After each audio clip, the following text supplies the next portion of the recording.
Welcome to Tea with the Experts and Dr. Leah Merle, your premier destination for mental health insights, empowerment, and inspiration.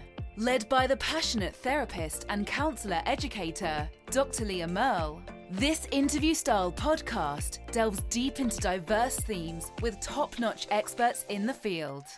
Beginning with the What Is series, from anxiety, trauma to resilience and mindfulness. We sip our way through captivating conversations, psychological insights, shedding light on the complexities of mental wellness and what it means to be a human being.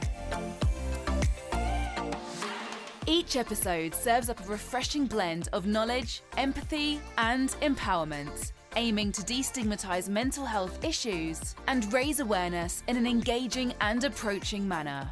But before we dive into our discussions, let's take a moment to appreciate the tradition of tea time.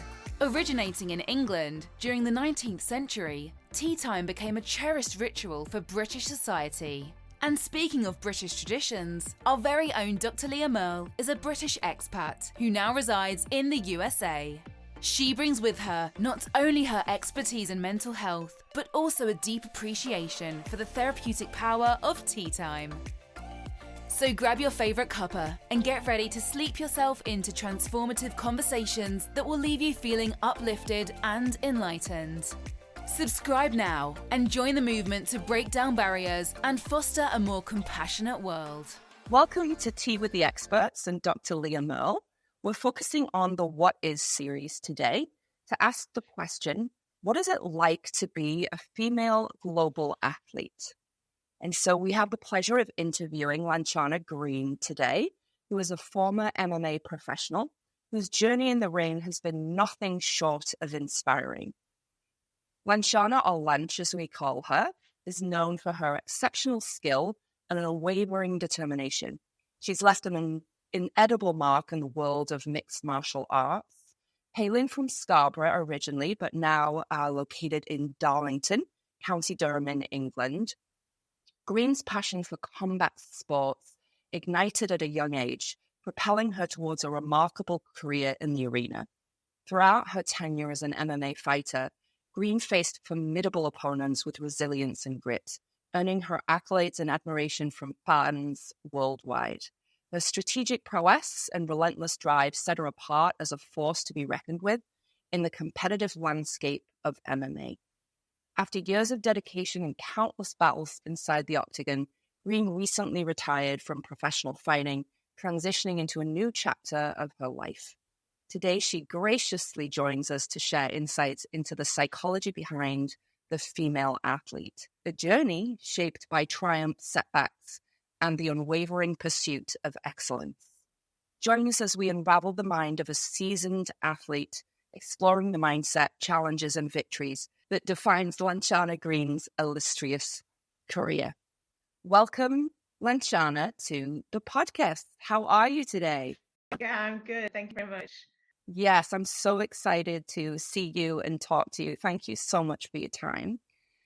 So we're going to talk a little bit about MMA today and talk about what it's really like to be specifically a female global pro athlete. So that's really my first question, Lanch, is as a female global pro athlete, can you delve into the psychological journey you've experienced, really from the euphoria of victory to the challenges of defeat? I've had a fair amount of victories and defeats, but obviously those numbers on paper don't paint the whole picture. So in that time, I've traveled literally all over the world, people's backyards on 2 days' notice, and fought pretty much because I wanted to fight. You're talking a lot about positivity of mindset, as well as there's this sense of groundedness that you have in your, like, who you are as a person, which I've always loved about you. It just oozes from you, but you're so grounded, like you're so authentic, Lanch, which, I mean, that's incredible, but this is really just kind of coming through in that conversation. So, yeah. What about, how do you, as a female athlete, cope with the pressure? like the immense pressure of competition and maintaining mental resilience really during the toughest moments, like when you've talked about losing as well as winning. Like, how do you manage that? How do you cope with that? Yeah, do you know, there's a quote that I love, and it is, uh, "Pressure is a privilege, not a problem," by Billie Jean King, and it's one of my favorite quotes because I used to put a huge amount of pressure on myself to to win, to perform, and a lot of that came down to I think I was trying to live up to other people's expectations. So I was going to like local BJJ tournaments and competing. I'd get people that I don't even know, but they've seen me on The Ultimate Fighter and maybe following my journey, sort of give me, oh, you're gonna smash this. Oh, like this is yours, easy work, like thing. Um, and I had the expectation that I was just going to walk onto the mat and just like walk through everybody. And I was just as nervous about competing. I was, I was thoughts of self-doubt. Oh, what if it doesn't go right? What if I get submitted? What if I lose? And and I was like, God, I'm just a human being, like and nice that expectations of me, and that's great. And I started to take it as a compliment. But ultimately, it doesn't matter what they thought of me. What mattered was what I thought of myself and what I knew I was capable of. And then I came to realize that any pressure I created was exactly that. I created that pressure. There was no one saying to me, oh, you have to win this fight or XYZ. You have to do it. It was just, I wanted that performance to go well so bad that I was just creating that pressure for myself. And I had to again just kind of reframe it and just be like, listen, it's not a it's not a problem. This is something that I love to do and I get to do, then enjoy it, And don't get me wrong, I still felt all those nerves and the sweaty palms and the anxiety and everything before every single fight. But I did try not to put a lot of pressure on my shoulders, and I think that helped.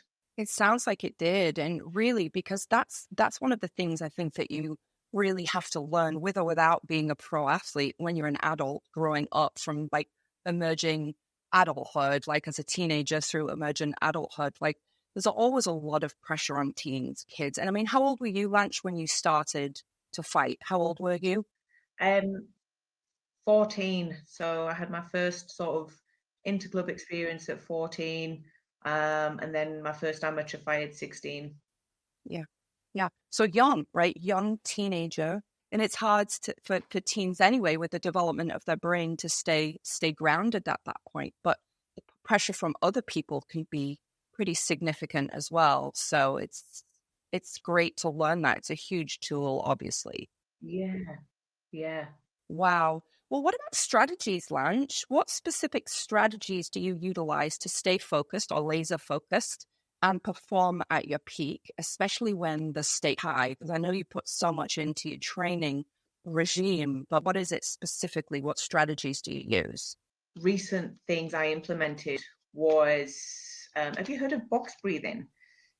I So sure have. it's just a yes, it's just a breathing tool to help relax and kind of recenter. And there's numerous different breathing techniques you can do, but I just found this one really worked well for me.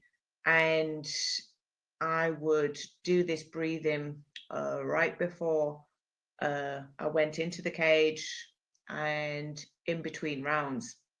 So just to kind of bring everything back to center and focus on the moment.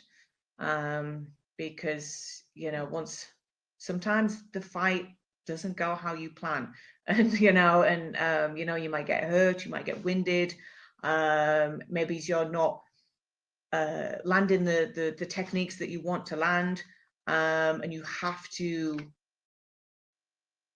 not dwell on that and stay within the moment. And the end of the round is a perfect time to kind of implement that breathing, to just kind of reset and then go again. So yeah, that's one of the most recent strategies that I use to kind of help keep me in the moment. Yeah, I found that really useful. Amazing. So what you're saying ultimately is that you're using mindfulness meditation, is what I call it in my field, right? Yeah. That's exactly what it is, with the much. box breathing to regulate and kind of put that prefrontal cortex back online so your amygdala isn't leading, and ground yourself. It's it can be so powerful, obviously, right? Definitely, because yourself, if you're stressed and you're thinking about so many different things, and there's like lots of stimulation, like noise, it's hard to make decisions. Yeah, so I just, like you said, found that slowed everything down again, because ultimately fighting is all it is decision making the right decision. For me, that's how I see it anyway. Powerful. Thank you for sharing, Lanch. I teach when I work with teenagers a lot, and younger kids too, because I'm a child specialist.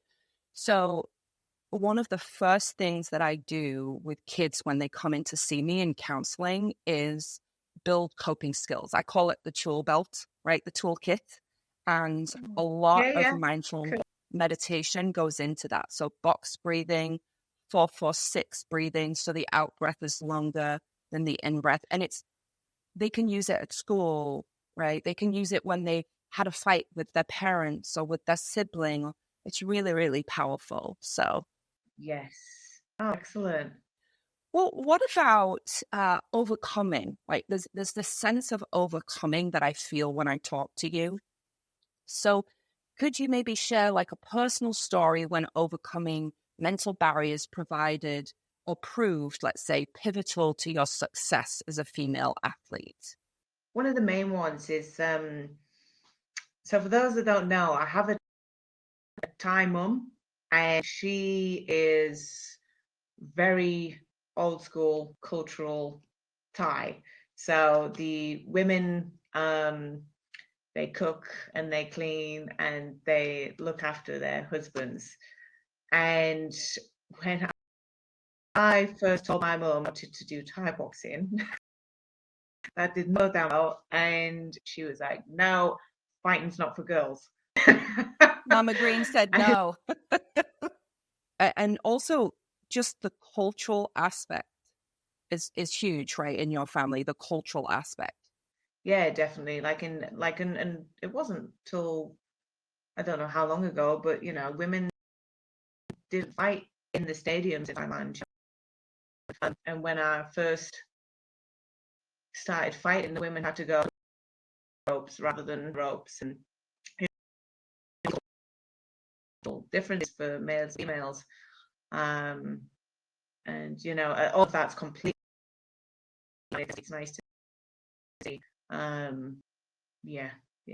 Yeah, I'm pleased, and obviously you've played a part of changing that, specifically in the field of MMA as well. So that's a significant achievement to be able to help support for young girls, young females, female identified folks to kind of grow and be able to know that you can play a previously male dominated sport. Yeah. What about criticism? Because I know that you've had some amazing, but harsh trainers in the past. And then you've got the public, of course, as well. So criticism really and setbacks are inevitable in sports, any sports. But how do you as a female athlete harness mental toughness to rebound from that adversity? Obviously, going back to my upbringing, I was such a shy, timid young girl, and I didn't handle anyone shouting at me or telling me off very, very well. And like I said previous as well, I still am quite an emotional person. So if my coach would, you're doing this wrong, you're doing that wrong, and I would take it so personally, and it would upset me, and even till recently, there's been training sessions where I'm crying mid-training session, and after I left Thai boxing, obviously I went into MMA, and my coach was Will. So Will is my other half. We've been together for a number of years now, and he became my coach. And again, when he's like telling me what to do, he does it in such a direct manner. I used to take that personally, and I'm like, God, who's he talking to? Like, and like, and then it wasn't until we had a in-depth conversation, and really sat down about how to make it work, that I came to realize with both coaches, we shared the same goal. So I want to do well. The coaches want me to do well. So everything that they said, they did, was just to get better, and I had to come to realize that they're not being nasty to me, and they're not personally, attacking me. If I made a mistake, they need to point out so we can correct it, and that's how I improve, and that's how I get better. And I got good at managing that really, really well over the last kind of few years. And when it comes to public, so if it's someone that has an opinion and they want to criticize my technique or anything, again, at first I would take it a little bit personally, and I'm like, oh God, like someone's saying I'm shit. Like, no, that's not very nice. And then again, I'm like, yeah, but who are you? What do you do? I bet you've not set foot in a gym, let alone put some gloves. If this person has never even set foot in a gym, let alone put gloves on, and stepped into a cage or a ring and fought in front of a crowd, then your opinion doesn't matter. And you just got to bat those away. That's tough, but that's also the mental resilience, right? Is that you have to just compartmentalize. Like, you have to zone everything else out, because there's always going to be, in life, there's always going to be negative feedback, right? People do that well. Like, humans do that well. Yeah, definitely. And in terms of like, you're always going to hit obstacles, whether it's feedback, whether it's criticism, whether it's your own injuries and things like that. It's all just part of it. That's life. Like, not just sport. It's very rare things, and you've just got to remember that, I think for me, everything happens to you, perhaps for a reason, but everything, and you dwell on about it and feel sorry for yourself, or you can use it and move on. Yeah, is it?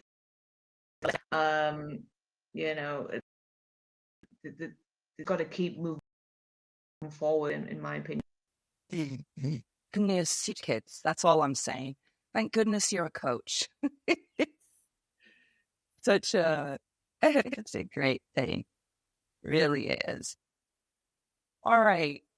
Well, what about training? So you've talked a little bit about training with coaches, but in that preparation, like it takes a lot of training, obviously, in preparation for competitions. So how integral is like visualization or mental imagery in your routine as an athlete? Huge. So, training for the fight, you learn skills, you get stronger, you get fitter. These are all the easy parts in my opinion. The hard part is the mental. And I actually had a sports psychologist that I worked with from very early on, because my coaches believed in me, but I didn't always have that belief in myself. And, you know, and I used to think I was the only one. So when I was having these thoughts of, what if I can't do it? What if I lose? Oh, what if this person's better than me? I used to think I was the only person.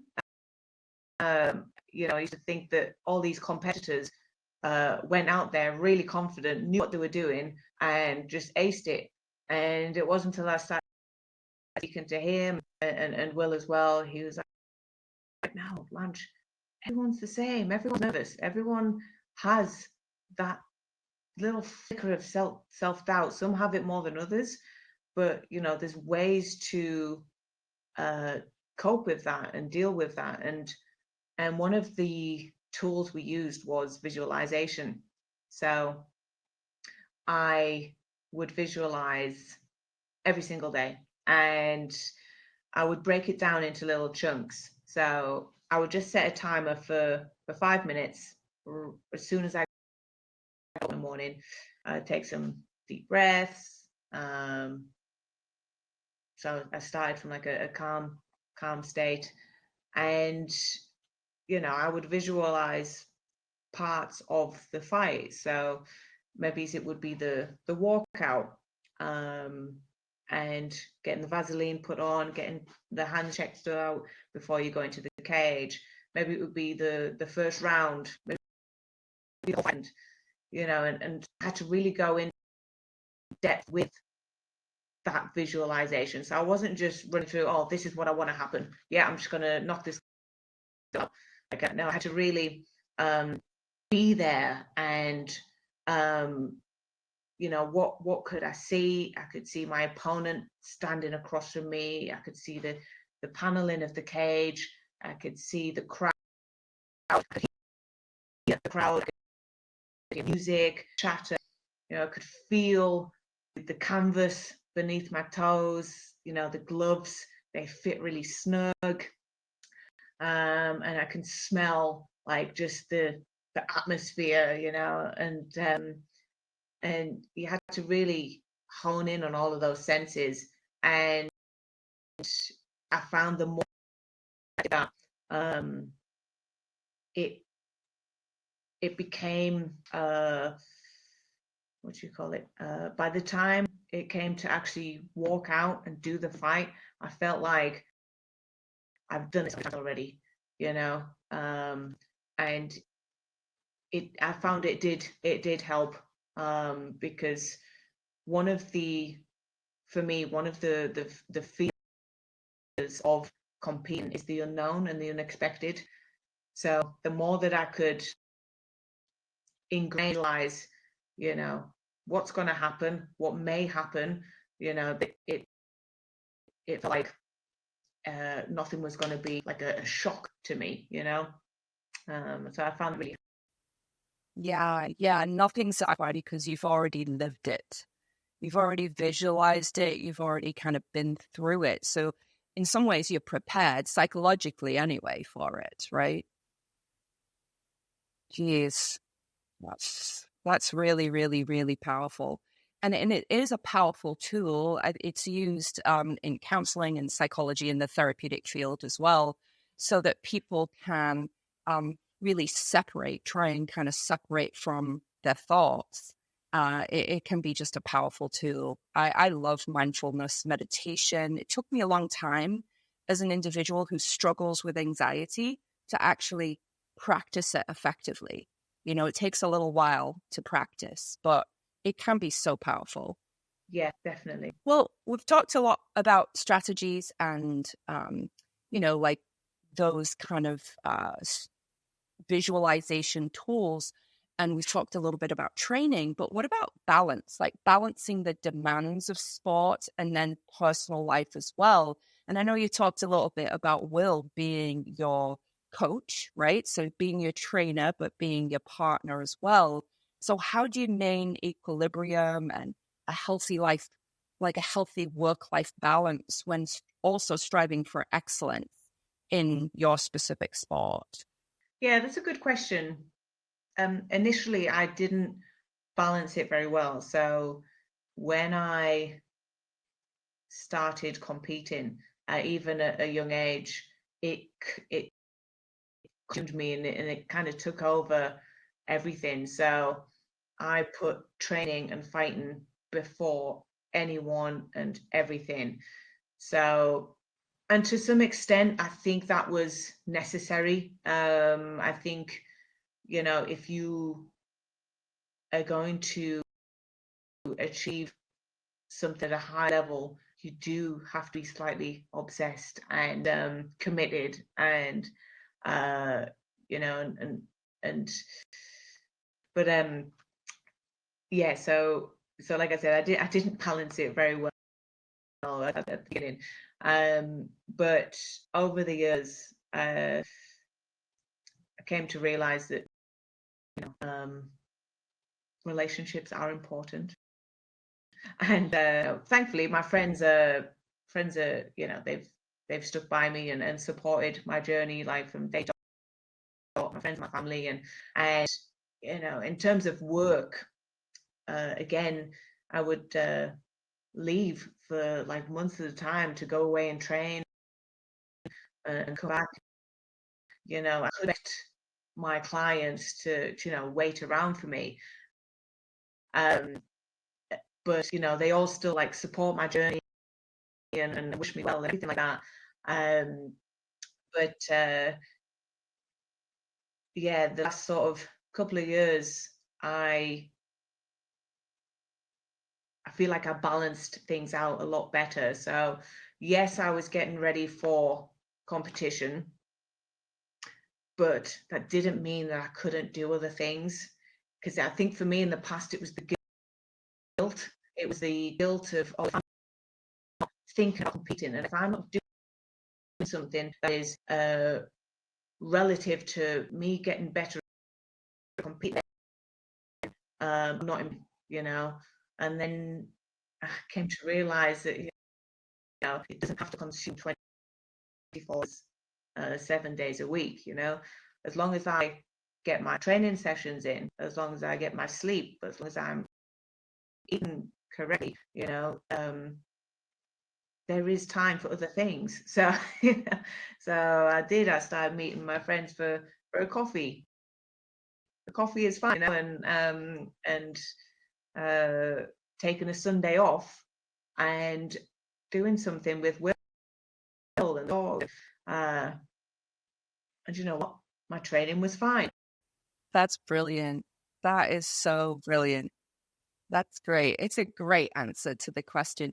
The what if world, I talk about this with my children, but also with clients that I work with too. Like, it's a waste of time to live in the what if world, right?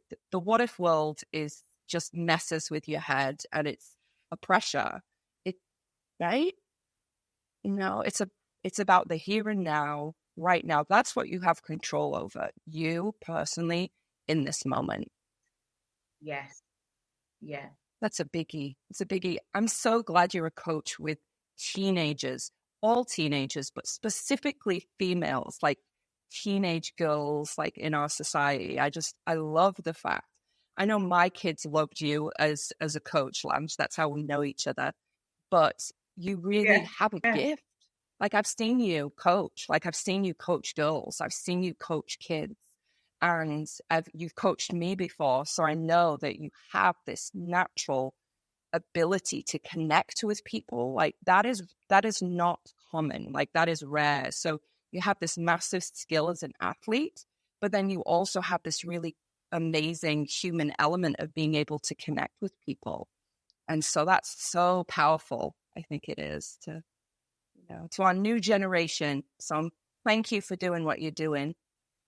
It's really amazing. Oh, thanks. Mm-hmm. You deserve it. You deserve that accolade for sure. Yeah. What about transitioning out of the sport, Blanche? I mean, you've been in the sport for many, many years. You can kind of share with the listeners how long you're actually in the field, but what about navigating the psychological challenges of retiring, and what are you doing now in retirement? Tell us a little bit about that.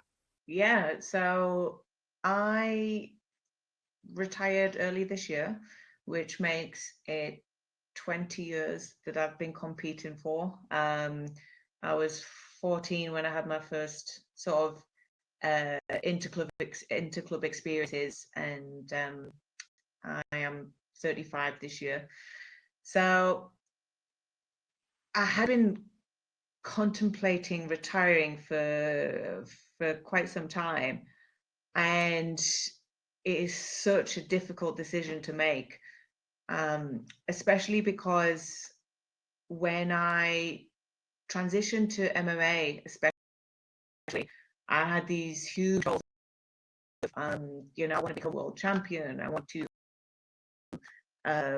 belt multiple times, and I want to get to the UFC, and I was coming to the realization that I hadn't reached those goals yet, and at what cost would it take to keep continuing down this path to achieve those goals? And I felt like I was quitting. I felt like I was giving up because I didn't achieve those goals. So that's why I was sat on it for so long. And then the more I thought about it, and I mean, it was the only thing I thought about for a very, very long time, I realized that although I didn't achieve those goals, I had to step back and look at what I did achieve. So from where I started to where I currently was, that was for me huge. Going from this young girl that didn't even like putting my hand up in class because it meant everyone would look at me, to putting up, to fighting in front of 15,000 people, to doing interviews, podcasts, photo shoots. That's huge. The transformation and where the journey took me as well in that time. Like I flew all over the world to fight, and I met so many amazing people, and that in itself is a life well lived. And it's been my career has been fairly unorthodox. I took the hardest fights all of the time, and I didn't really build up my record or build up my career. And I was kind of this year I was like, I think I'm ready. And the night that I told Will, I actually said the words out loud. I said to him, I was like, oh, something to tell you. And he's like, oh, what? And I was like, oh, I'm ready to retire. And bless him, he cried. Oh God, I'm gonna cry thinking about it. But yeah, so obviously it's it's been super emotional because sorry. It's okay. Don't be sorry. It's okay. It's a big deal, Lance. a huge part of yeah. And it was something that we did together, and it was, it's such a, amongst all the highs and the lows and the arguments and the good sessions, the bad sessions, we were a team, and we stuck it out. And yeah, I told him, and then I finally slept and had the best night so long. I feel, because it was just finally off my chest, and I knew the next morning. I was like, oh, I've made the decision. And I told him as well, I was like, do you know what? I'm going to announce it, and I'm going to tell everybody, and I'm going to celebrate, what I did achieve. Because I was like I said, I didn't get to world champion. I thought, oh, people might think, oh God, like, why is it such a big deal? But for everyone that knows me and has followed my journey, it was a big deal. And so I got in touch with a few people, like past coaches and training partners, and then actually announced it. Could it be, it wasn't meant to be a sad thing. It was a celebration, everything that I'd achieved on more of a personal level and emotional and mental than perhaps a shiny belt level, But yeah, so I was, and since then, I've it's been fine, and I'm, I didn't want to be one of these fighters that was like, oh yeah, I'm retired, and then come back and take a fight. No, I've closed that chapter. I'm ready to teach this, take on more students. I'm ready to do other things outside the gym and training. Actually have a family, so yeah, I'm peace. Oh my gosh, I can't wait for that. Little lunches and little wills. Oh my Oh, God. oh my gosh. Okay. Can you imagine? And Oh, you achieved so much, and that's the piece. It is about the celebration. It's about accepting what you have done and then passing on that knowledge really to other folks that you're training and teaching and raising, really, right? yeah. Yeah. And I think people should celebrate their victories. Now, it doesn't matter how big or small it is. If it's big to you, then celebrate it, Be proud of what you've the effort you've put into whatever it is, and be proud that, you did whatever it is. You should you should take time to give yourself a little pat on the back, Oh, that's you speaking my language, my love language. I think it's Yeah. fantastic. No wonder I love you so much, just saying. But honestly, it's so true. It's so true. It's that inner voice as well, which can be so powerful. So you've talked about teaching, training, and kind of really coaching a lot with the kiddos. So what guidance or insights would you offer to young female athletes specifically who are embarking on their journey, really regarding the psychological aspects of pursuing a career in sports, MMA, whatever it might be? I would say learn to override the doubts, and anyone that, says this isn't for girls, fighting's not for girls, ignore those people, if there's something that you love to do, then get after it, believe that you are capable of doing whatever you want to do. It comes with effort, it comes with work, it comes with discipline, but these things are more than achievable. And that I would really go back to that whole self-talk and be kinder to yourself and not so hard on yourself, and remind yourself every single day what you are capable of, and see how far you can take it. Wow, what a note to end on. That's it. See how far you can take it. I love it. High five, Blanche. My goodness. It Yeah. has been, I'm going to tell you, it's been my privilege to sit here and talk with you today. I'm just so, so grateful. You're such a beautiful human being. You're such a lovely, lovely person. And I, for one, am so, as I've followed your career as well and you as an individual, what you've achieved is as a female pro athlete is at a global level is significant. And as I've said to you, my kids, my girls look up to you as well, as do I. And I just really, really appreciate this time that you've spent on Tea with the Experts and Dr. Leah Merle. Thank you so much, Lanchana Green. Thank you very much. I've loved chatting to